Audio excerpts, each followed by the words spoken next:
Hey everyone, welcome back to the Smash Property Podcast. Today's episode is all about property investing strategies. So if you've been sitting there wondering what a strategy is, how it applies to you, and how you can formulate one that is fit for your specific circumstance, this is the episode for you. Welcome back to the Smash Property Podcast. I'm Nick V. This is Akira. Like I said, today is all about the property investing strategy. The most critical thing for property investors, whether you've got properties, whether you don't have any properties, having a strategy is everything. Yeah. I think it's one of the most crucial elements so that you know which direction you're heading in. I think one of the most crucial elements, and I think often one of the most overlooked elements of property itself. Today we're going to uncover, what it is, how it works, how, the listeners can apply it to their specific circumstance. But before we do that, Akira, tell us how you're doing. I'm doing well. I feel like coming into the end of the year, the property market gets wild, which is great. There's a lot of new deals. There's some bargains out there. Yeah, which I love. It's a good time to buy. It's a good time to buy. If you haven't bought, buy. No, so I think, what's the reason for that? Like, just in simple terms. I feel like you've got sellers that want to sell before Christmas. They want to be in their new home as well if they're moving. Exactly right. They want to bounce out of their current thing. They want to be in their new home. Maybe they've got to, pay down debt, whatever, right? That's what I'm sort of sensing out there from agents out there in the market. I've had actually a few being like, hey, do you reckon we can settle before Christmas? So I think that's what it is.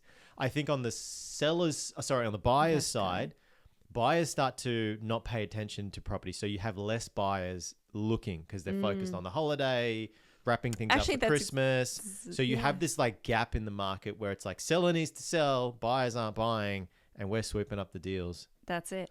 So if you're investing, it's a good time. Absolutely. The emotions are out of it, which is good.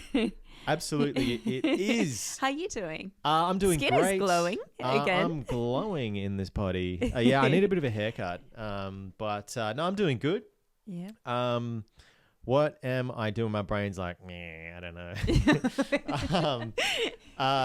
There's a lot happening. I feel like our days are just so hectic. We were just talking about this before, like, you kind of like running the buyer's agent business. You sort of like, you're like, if from the outside, you're like, you just buy properties. Oh, and it's like, if I made a list of all the stuff that we do on a day-to-day basis, it's like mind blowing.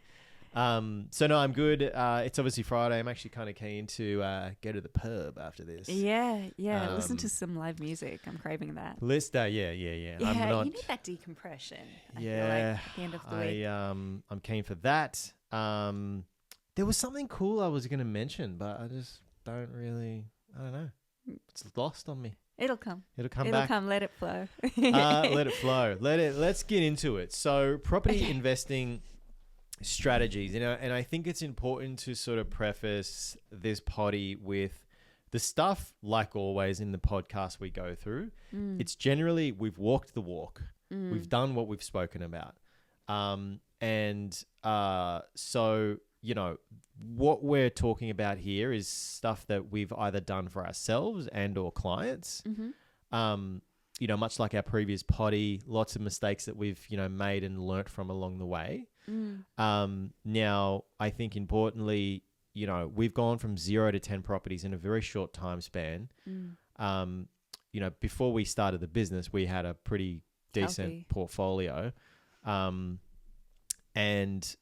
think it's important that we kind of explain that we're coming from that perspective. Definitely. And I think the other thing I was going to mention to this is, strategy is a really interesting term because at the end of the day, I read books when I first started my journey. To be honest with you, those books are no longer relevant. You know why? Because it's so long ago, interest rates were so different, price points were so different. Yeah. So the OGs that were in the property market and property investors at the time, those strategies are no longer, to a degree, don't get me wrong, relevant for new investors. They've really got to be keeping up with the times. So I think keeping up with the times. And I think also one of the things that I've really learned, or what's really sunk home for me, particularly, as we've scaled up the portfolio and gone through all the properties and all the challenges along the way, is that your strategy, you will need to pivot your strategy from time to time. That's right. Like, you get to a point and you're like, all right, I need to shift a gear here. I need to change something so I can keep moving forward, and therefore the strategy changes. Exactly. So I guess before we go on with using this word strategy, what the hell is Make it? yourself sound cool. No, what is it? At the end of the day, a strategy equals a plan. Okay. That's what it is. Simple. In simple ways, a strategy is a plan. What are you planning to do? How are you planning to buy? Where are you planning to buy? How are you planning to do, the things that you're looking to do? So it's really important that you have that plan, because you're spending a lot of money. Right? You don't just want to go in and just buy wherever, whenever, whatever, and pray, hope for the best. I'd rather be strategic with it, pointed, specific. So I think it's important that you have that plan, because I think you can then work out what challenges you may incur along the way, so that by the time those challenges come up, you're kind of prepared for it. Organized. Oh, yep, cool. I knew I was going to run out of servicing, therefore I'm going to pivot and do this. Oh, yep, cool. I knew, I'm just going to, run out of equity. I'm going to have to get more cash, or whatever it might be, right? There's so many things that come up. So plan, strategy, plan, one and the same thing. I think that's as simple as we can make it. And how would you suggest maybe writing this down when you're figuring out your strategy, or how do you go about organizing and putting a strategy together? Like, how does it work, essentially? Yeah, it's a good question. I think everyone's going to kind of be different with this. I mean, you know me well. I love a bit of a whiteboard session. You can map things out. You can kind of, change it and this sort of thing. I think if you're, you like to put it down on the computer, you like to write it on paper, whatever it is. But I think really just taking it out of your brain and just putting it on something, paper, whiteboard, computer. And it's kind of think of it like a roadmap, so think of it as your plan, your strategy is a roadmap to take you from point A to point B. Yes. Right? So point A is you right now in your current life. Point B is you in the future. Yeah. Where you want to be, what you want your life to look like. Right. And then properties are kind of like the stepping stones and the roadmap to get you there. Very simple, right? but very... Property is the vehicle to get you from point A to point B. If I can maybe simplify it like that. Yeah, I think that's very valuable. Reason I say that is because it can be very complicated once you get into the numbers and the detail. But look, I'm a simple person and everyone's different at the end of the day. I have a mood board and I use that as, the end goal and what I'm looking forward to. So it can be, if you're a creative person, it can be something like that where you know where you're going and that's what you want. But like you said, the vehicle and the stepping stones, each property will get you closer to that goal, but you've got to know what type of property it is, where it is. That mood board thing is real. I know the one you're talking about. We have had pictures on there that the green Lambo. The green Lambo to the T, came to reality. I felt a little bit witchy on that. And a bunch of other things on there. So, hey, mood boards, you got to be careful with what you put on there. But no, that's real. I think it's important because after all, and, we often have these conversations where it's like, why are you doing this? This headache. Because it is a headache. You're right. It is a lot of work. It is a lot of money. It is a lot of effort. It is challenging. It is risky. So I think being super clear on that. Sorry, we're laughing because we always say the word super a lot if you haven't picked up in podcasts. And we're trying not to. Just tell them. Well, I got nothing to hide here. So it is very important. It is very important that you kind of just clear up what it is you actually want out of the game. Yeah. Because that will then make the map a little bit easier to kind of map out. Therefore, it will make your actual buying journey a little bit easier as well. It's kind of, I say this to people a lot. It's like starting with the end goal and just reverse engineering that so you know where to start from. That's how most successful people get to where they want to be, is know where they want to be and just work out the steps to get there. It's goal setting, right? Goal setting 101. If you That's work in it. corporate, you're probably very used to that. Every quarter, Yeah. Oh, quarterly plan, quarterly goals. Come on, guys. Get your targets. Well, I think that's the target. Exactly. You're going to know your target and It then is. essentially work out everything in regards to getting you there. Absolutely. Absolutely. And the other thing I would say with this is, and we say it all the time, no two people are the same. Mm. And I think that's a really important thing to consider when putting your strategy together, right? It is. It Yeah. is. So I think there's the you, right, who you are. And I think we'll get to that. I just want to maybe go through what the strategies are and what they could be for those playing along at home. Like, what are they going to map out? Yeah. How do I do that? Where do I start? What does it look like? Like we said, obviously, point A is you right now, point B is you in the future. Properties, plan how you get there. Now, there are a lot of different strategies or plans as it relates to property. Mm-hmm. I'm going to go through a couple of them. That doesn't mean these are the only ones. They're the only way. It's just more so we've done it. Tried and tested. We've seen it work really well, not only for us, but Resi. for investors. To your point, exactly. This is specifically residential only. Mm-hmm. And so let me talk to the first one. Yeah, get in it. Let's go. So the most common strategy out there that's been tried and tested for decades is your buy and hold strategy. Now, what is that? What does that mean? Buy and hold, right? You buy the property and you hold it. That's it. That's it. You don't do anything with it. Super passive. Now, super. See, we should have a word count. Like how many times we say super in an episode. Ding, I think we're up to like 400 already. So we buy it, we hold it. Okay. And then you might be thinking, okay, well, how do I grow my portfolio from there? Yeah. Okay. But you buy it, you hold it, you extract the equity, and then you use that equity as a deposit to go and buy the next property. Now, there's buying strategy that you can use to speed up that journey. That can be its own podcast in itself about how to buy right. Basically, you're buying right, you're holding it, you use the equity, you go again. You rinse and repeat. That's right. And when we say buy right, I think it's as simple as under market value in good growth areas with good yields. 3 boxes. That's it. 3 boxes. You tick those. Happy days. Happy days. That's probably...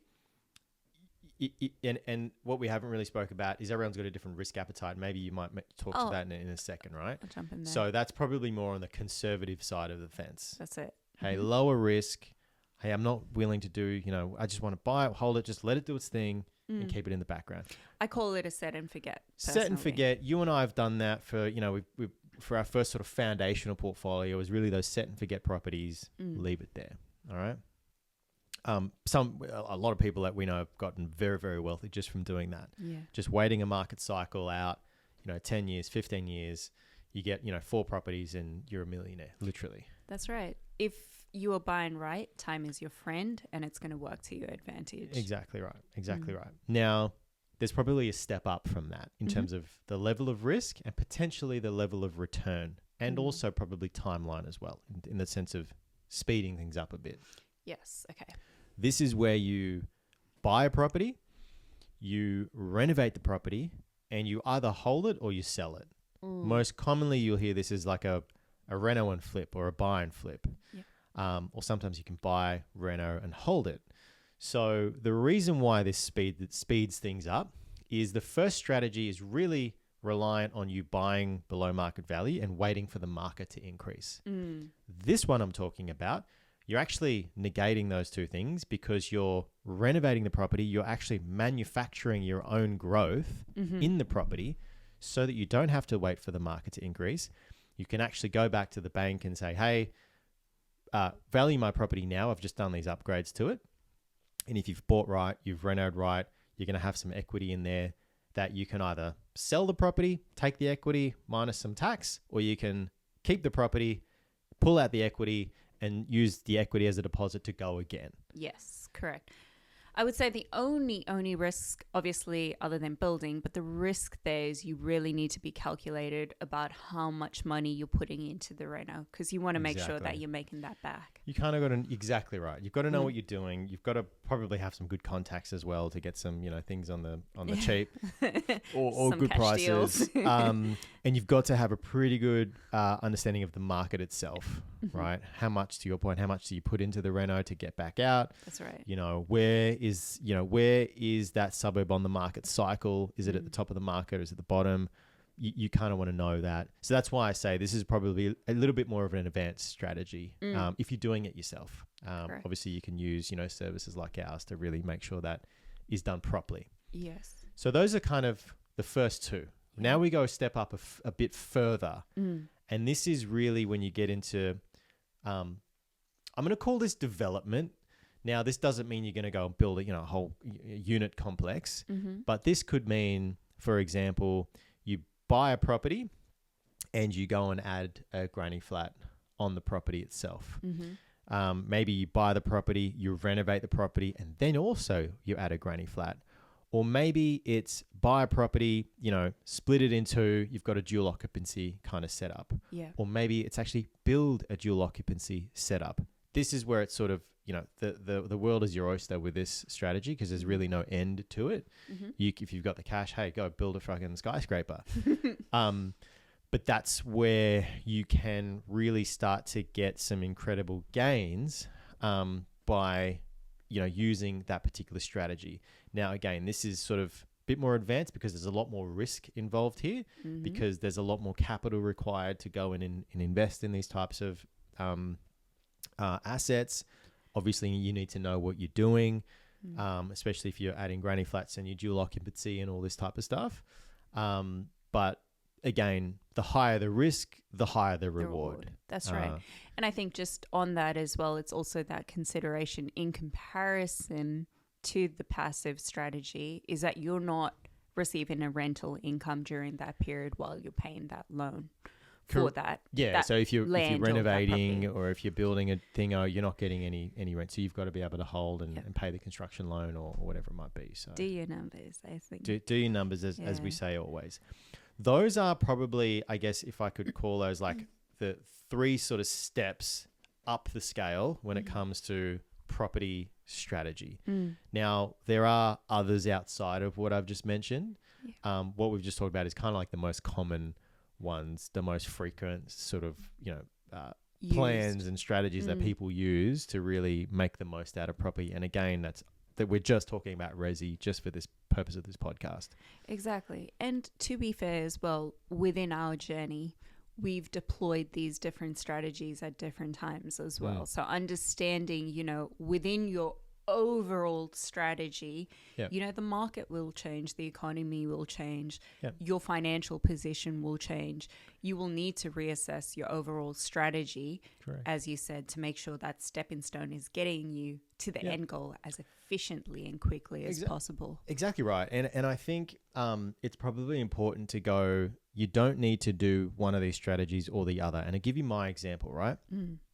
I specifically bought properties in Brisbane that were on a large enough block of land where, I had a house with a big block of land. I had a town planner assess the property. So I knew that if I wanted to at some point in the future, I could add a granny flat. I haven't done it yet on some of these properties, but the option is there. Yeah. So you've that's why I say buying right is, hey, I might not do the granny flat development now, but I've got the option to do it in some point in the future. Or I can just knock down, build a duplex, and I'm good.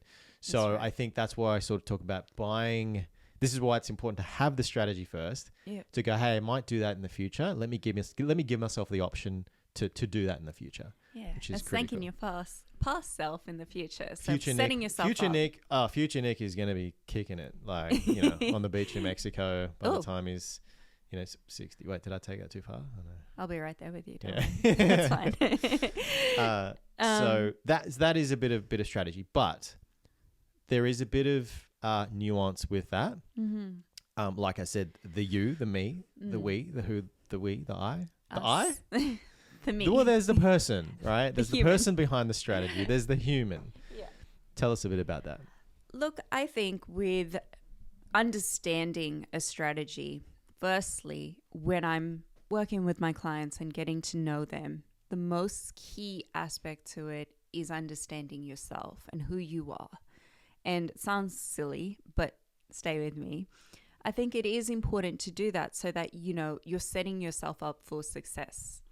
So for me, I really try and get a gauge when I'm working with someone on who they are, in the sense of, okay, I'll give you maybe a few examples. Maybe it's a young girl. She is, or rather woman, a young lady. She's really career focused. She's working her 9 to 5, grinding, staying back after hours. She's got a good salary. She just wants somewhere to park her money, leave it to grow in the background, right? Or maybe I have a carpenter. He's a young kid and, he just wants to be super aggressive, create some network. Super. Gotcha. Well, he's aggressive and he wants to create a net worth. And essentially he is looking to put himself in a position where he can actually go do those renos. It's something that interests him. He wants to be hands-on. So that's important to consider. Or maybe just for another example, it's a mum and dad. They want something to look forward to on super. They've got their kids, they're working full time. They just want to know they have something, a little nest egg in the background. Each individual has a very different strategy. And I take that into consideration when I'm working with people to make sure that, the blueprint of how to get there is as easy as possible for their situation. Yeah. So I think what it is know your point A, know who you are and know what you're looking to do, and understand your risk appetite as well. For an example, on those different types of maybe personas, we'll call it. The type of property, for a young lady who doesn't want to really do anything to it, maybe a townhouse in a capital city would be worthwhile. You can just set and forget it. You got a high yield on it, nothing to do. And it can grow in the background so that you can extract equity out and then maybe put some in on another property later on. The carpenter, rather, you want something that's a bit derelict, to be honest. Something, where you can pump some money in, get good value in terms of equity in a short period of time. So then that way that person then has the capacity to pull out equity as soon as that reno is done and go for gold on the next one. So that's more type of aggressive investor. So understanding yourself and what you're willing to take on is a crucial element when, writing down the strategy and putting it together. I think the other thing I would say to this is, with creating a strategy, the honesty in terms of your financial position has to be there too. I think from what I've seen, I've felt like some investors just want to get into it. They don't really have a strategy, just buy. Yeah. What happens there? Your cash flow can go to shit, which is not ideal because then you can't even hold the property. So it's incredibly important to be specific on what you can handle for cash flow, I think, personally. It is. Yeah. I think you've summed it up quite well. Thank you. A lot of conversations, when we talk about cash flow, people, it's sometimes not a consideration for a lot of people.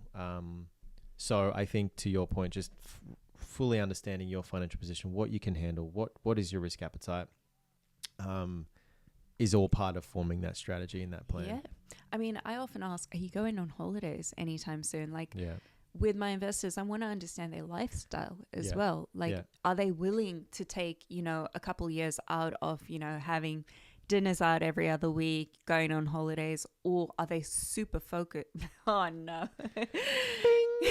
I don't know. Count number 6. I'm going to break my train of thought. Our vocabulary sucks. I'm going to read more. This is pathetic. I mean, look, we've spoken about, what the strategy is, what it actually entails. You've gone through the you and the nuance that, people need to assess of themselves when they're building out these plans and strategies to go out there and buy. I think it might be a good time to really talk through like, how have we done it? Okay. You know, what have we done? How have we done it to get to, you know, the portfolio to where it is now? Because I can tell you one thing, the journey has not been easy. No, by any means. But I also will say that the journey exponentially grows the longer you're in the game. Compounds, right? Yeah. It compounds. Going, you know, getting to one property, it was like, oh God, climb that mountain. Now I gotta, how do I get to the second one? It was a hill, you know, when you think about it now. But, well, yeah, I mean, the first one is the hardest. It's like the hardest mountain to climb. But, you know, the second, the third, the fourth, the fifth, they come so much quicker because you've learnt the lessons from climbing. I love your analogies. Right. I think today I went for a run and I hadn't gone for a run in maybe 2.5 weeks. Sorry to derail. Yeah. And I'm shaking my head. 2.5 weeks. But That's I'm just, pathetic. No, it's pretty disappointing. But I couldn't do it. But I think with Yeah. running or anything, like once you get back in, it's just finding that momentum. Once you get the first one and that first and that's run exactly the same thing, right? Like if you've never run before, you know, it's the same thing. If you've never bought a property before, it's going to feel hard because it is hard. You've never done it before, right? You got to train yourself to get to acclimatize to all the challenges and the knocks that's going to come about, right? But when you get your second one, hey, you've done a bit of training already. Like you've been running for a little while, you know, so you can kind of get into it. You know what to expect and your breathing's there and whatnot. So, I mean, look, we've bought in personal names. We bought inside of trusts. We bought inside of super funds. You know, we've gone from being, you know, PAYG to being self-employed, and the differences between that. So we've kind of had a lot of ends of the spectrum. Go ahead. And I would say we have a very diverse portfolio in the sense of capital cities, regional town centers, you know, cash flow cars kind of thing, just to make sure throughout the journey, we're once again talking to the bank, understanding what they need, understanding our financial kind of position, and then going about that next stepping stone in accordance to what's going to get us further to this end goal. Yeah, no, Closer, exactly. rather. And I mean, I was chatting with a broker during the week, and it was sort of like, there's a particular cash flow property that we've got, and they were like, look, if you get another one of those, your borrowing capacity actually increases, which is so weird, right? Like in the beginning, you're like, my borrowing capacity. Now it's more so we're in a position where it's like, our problem is not borrowing capacity. Our problem is actually just coming up with the deposits to continue buying. That's right. So you kind of, again, you go through these challenges and these, you know, the things that you find challenging at the beginning will be like, well, that's the easy bit now. Now I've got to come up with something, you know, solve something new. You know, for us, it was really, you know, we were focused on in the beginning building that foundational portfolio, which was critical. Now, when I say foundational portfolio, I'm talking about houses, capital city locations, that really gives you that equity uplift that everybody and you kind of need to really kickstart the rest of the portfolio journey. I mean, I've done that. You've done that, you know, in personal names. We bought together in these locations. That's kind of like the foundation of the whole portfolio. Yeah. So that's like your slab if you're talking houses. That's like the base level where that's just going to happen in the background. You know, they're in capital cities. So you're seeing good growth year on year. I think with that as well, that foundation really gives you the capacity to continue to extract equity as well. So as time goes on, the more equity you build as well. And also good growth areas, but also good rental increases as well in those areas, which I think is an important factor in being able to kind of hold the property portfolio into the future. So we kind of did that foundation, you know, capital city locations. And then we've sort of gone, okay, well, we got to a point where, okay, borrowing capacity was starting to kind of dwindle out. And this was whilst we were on PAYG, income, 9 to 5 jobs. And then you go, okay, well, all right, now we've got a whole bunch of growth properties. Now we need to pivot into cash flow properties. Now, obviously, you know, houses in capital city locations are not positive cash flow, at least from day one. You know, there were options for us to do, and you've actually done townhouses and I actually done units as well. We've got units down in Melbourne, also up in Queensland as well. That cash flow to offset negative cash flow of the houses. Yeah, and I think for context as well, this is purchasing during a time whilst the interest rates are really high as well. So we took that into consideration and said, okay, this is the position that we're in. What can we do to make sure we can keep borrowing and leveraging? Yeah. And then going inside of a trust, setting up a discretionary trust, putting a positive cash flow property inside of that discretionary trust. So it's literally just washing its own face, taking care of itself, doesn't impact our borrowing capacity. In fact, like I mentioned earlier, actually extends the borrowing capacity further. But we've also done the self-managed super fund route. I wish I did that sooner. Wish we did it sooner. If you haven't looked into it, we'll probably do an episode on this at some point in the future, because there's a lot of advantage, and I think everyone should have the self-managed super fund if you've got a good balance of around 100K or more in there. Plus, but we've done the self-managed super fund thing and bought properties in there with the intent. Okay, cool. Well, knowing that you can't pull out the equity and buy again inside the self-managed super fund. Okay, cool. So it's basically the strategy was just to set and forget, buy and hold, leave it in the super fund and let it do its thing over time. And then we just keep buying, properties. Recycling. I think the one thing that we did realize and have realized with our strategy, obviously going from PAYG to business owners, the way that the bank views you and your lending position changes dramatically. It does. So it's often like, and you've said this on a podcast before, when you're a business owner, you often think, I'm not going to be able to get borrowing. If you have the right broker, access to finance, that is never going to be an option. Doors actually, to be honest, and I didn't realize it. I was PAYG for ages, right? There are so many doors that actually open up when you're self-employed. Where you can actually scale your portfolio very quickly. Yeah, especially whilst you have your business. But you've got to have that foundation. Those foundational properties in your portfolio are so critical. It's not just cash flow runaways. Like, you want to have a good solid base of building an equity position. Then you kind of transition into the cash flow, which is kind of where we're at in the whole strategy game. What is a strategy? I think we've kind of covered that. What types of strategies? I think we've also covered that. Like with a lot of things in property, each one of these topics could be its own podcast. Because there's only so much time we have on a podcast and only so much information we can really tie in, because to what you've mentioned, everybody's circumstance is different. Everybody's got a different starting position, different capital, different all sorts of stuff, right? So I think if you're sitting there and you're kind of just like, shit, I don't know where the fuck to go, where to start, this is where we come in. We have obviously walked the walk in, over many years, building portfolio for ourselves and now obviously for clients.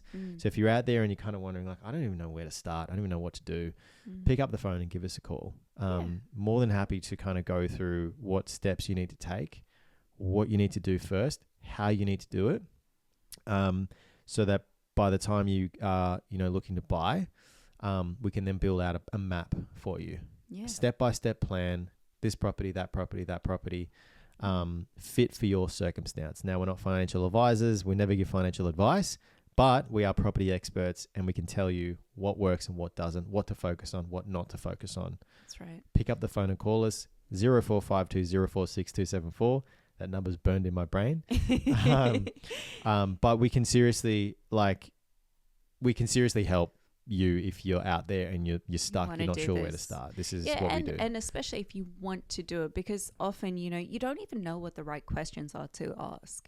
So leveraging experience is something that could work to a lot of people's benefits. So knowing the right questions will obviously help you dig deeper into the goal and really understand what steps to take.